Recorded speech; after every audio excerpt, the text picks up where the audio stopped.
యెహోషువ నాయకత్వంలో ఇశ్రాయేలీయులు యోర్దాను దాటి కనాను దేశంలో అడుగుపెట్టారు. వారి ముందున్న అతి పెద్ద నగరం యెరికో. ఆ నగరానికి చుట్టూ బలమైన గోడలు ఉండడంతో ఎవరూ లోపలికి రాలేకపోయారు. ఆ గోడ ఎత్తు సుమారు 25-30 అడుగుల వరకు ఉండేది. ఆ గోడ చాలా వెడల్పుగా ఉండేది. 2 రథాలు సులభంగా ప్రయాణించగలిగేంత వెడల్పుగా ఉండేవి. దేవుడు యెహోషువతో మాట్లాడి, భయపడవద్దు, నేను యెరికోను నీ చేతిలో అప్పగించాను.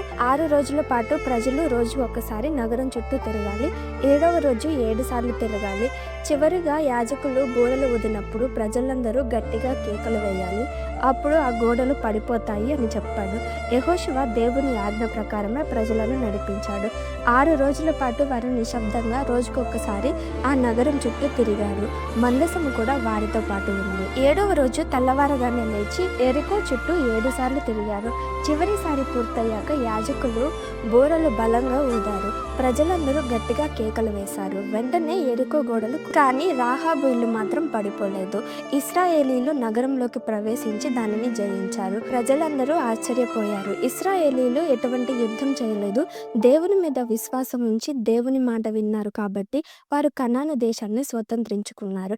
ఈ సంఘటన యెహోషువ 6వ అధ్యాయంలో వివరించబడింది.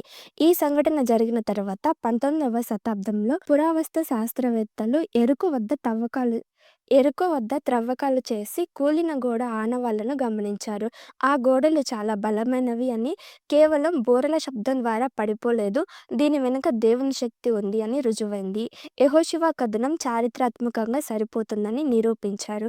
కాబట్టి ఇది కథ మాత్రమే కాదు, నిజంగా జరిగిన సంఘటన అని తెలుసుకోవచ్చు.